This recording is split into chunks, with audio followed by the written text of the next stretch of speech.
Broadcasting. Live. From the chicken wing capital of the world, Buffalo, New York.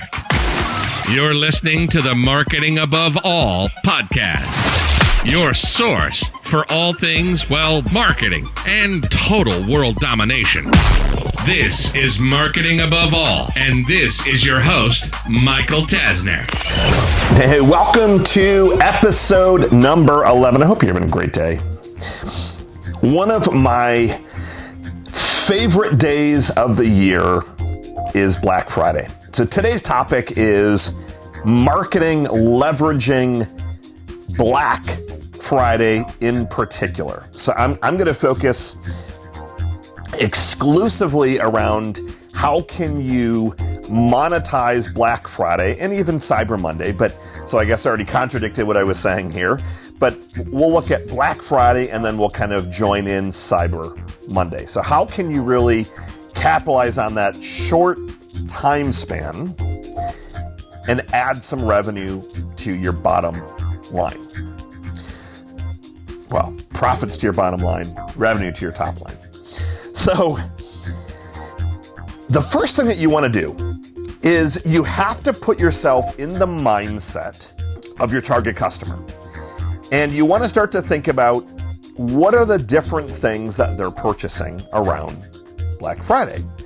So traditionally, they're going and buying gifts for the holidays. So they're looking for TVs and they're looking for electronics and what's the hot toy and different things like that. But they're in a buying mood.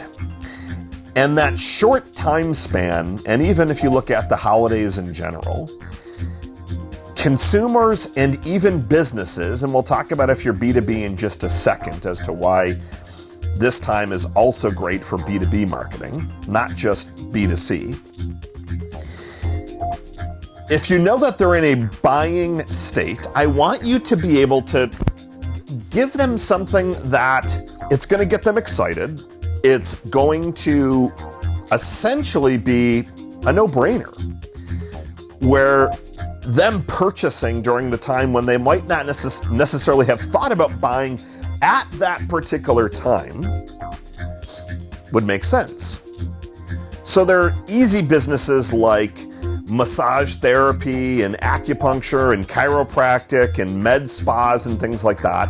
Those are really easy for Black Friday because you can make the play that it can be gifted for someone else or gifted for yourself. So during this busy holiday season, why not give yourself the gift of a massage? Now, my asterisk or caveat for Black Friday and Cyber Monday is that I want you to be aggressive with whatever you're promoting. I do not want this to be something that you have ever done or something that it's just so like, example, 10% off a massage. That really isn't going to push me over the edge because chances are you've already done that before. Maybe you run Groupon. Like, I want something insane.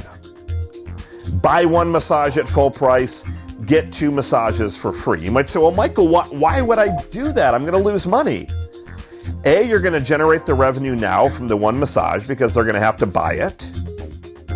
And that revenue should cover whatever your hard cost is for the other 2. So you're now at a break even, but you've now got 2 more potential customers that are exposed to your universe that you're then going to make the money on the back end. I want you to look at Black Friday as the front end offer. Look at this as a chance to really generate some buzz, some excitement. When Groupon was more and more popular way back in the day, I mean, it still is popular, but not anywhere close to where it was when it first came out. People were so excited for these limited time offers and discounts.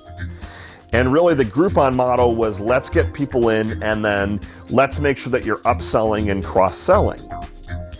But what happened to a lot of smaller businesses is that they really didn't have a plan for the upsells and the cross-sells, and they were relying more on the Groupon revenue to actually sustain their business.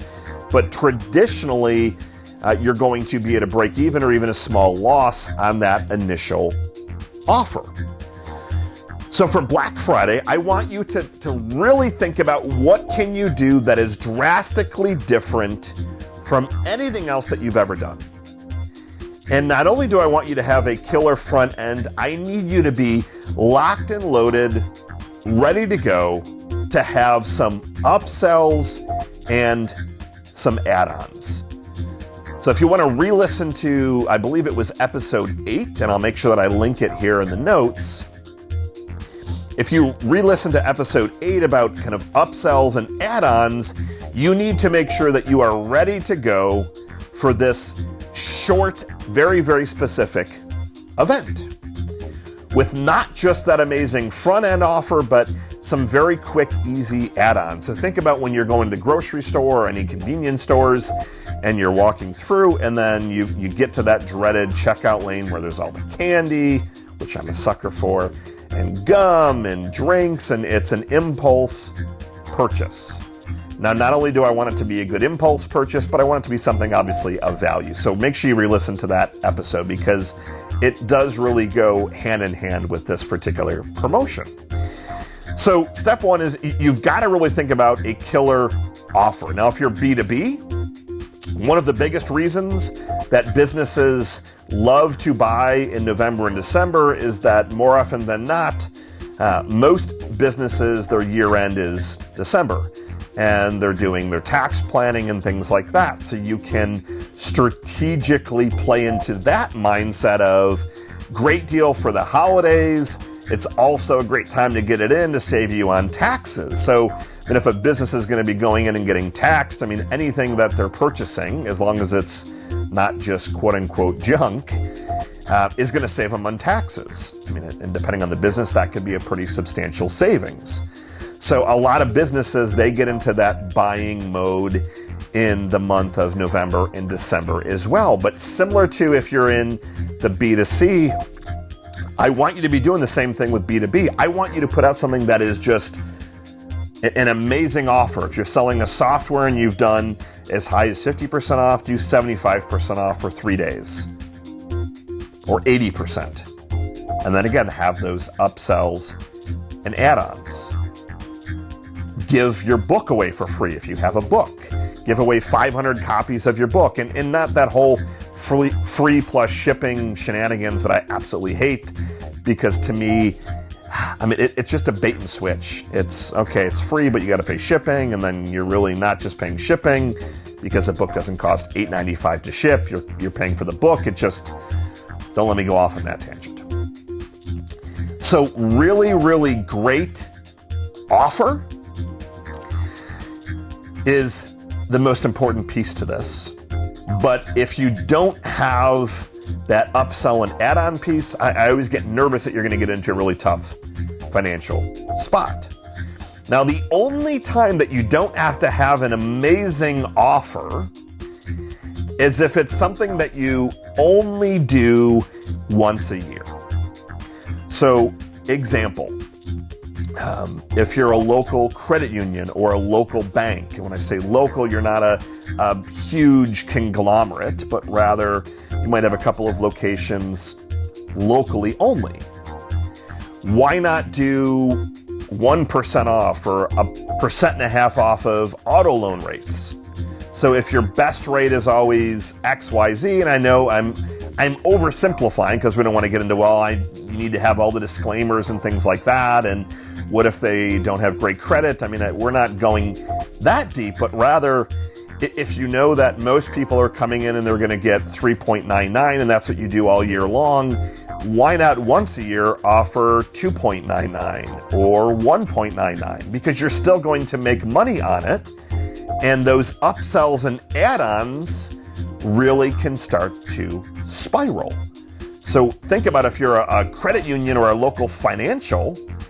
If someone comes in with an auto loan at a great rate, that starts that conversation. It starts the relationship. You can learn about where their mortgage is. Do they need a refi? Do they need financial consulting or financial help?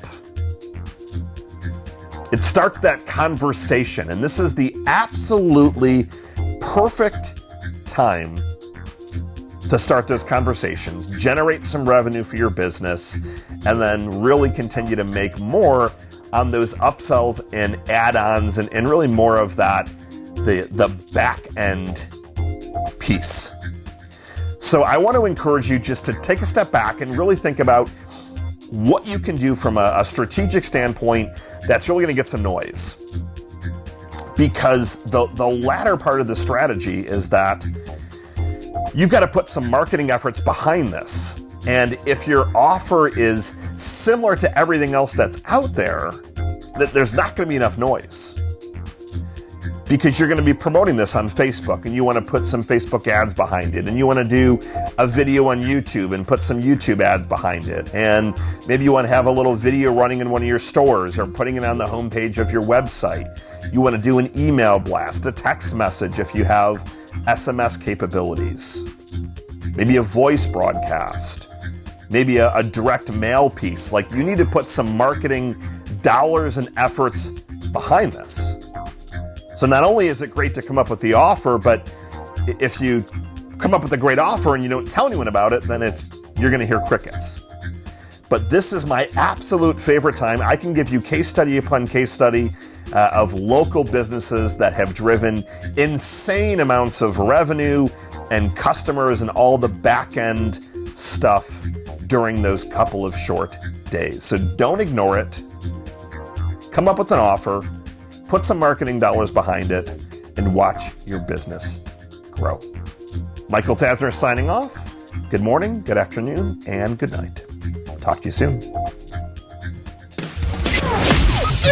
Thank you for listening to this episode of Marketing Above All. Now get out there, make a change, and take some action. And hey, don't forget to leave a 5-star review and tell all your friends this is the greatest marketing podcast ever. Ever. Ever. We look forward to seeing you here tomorrow.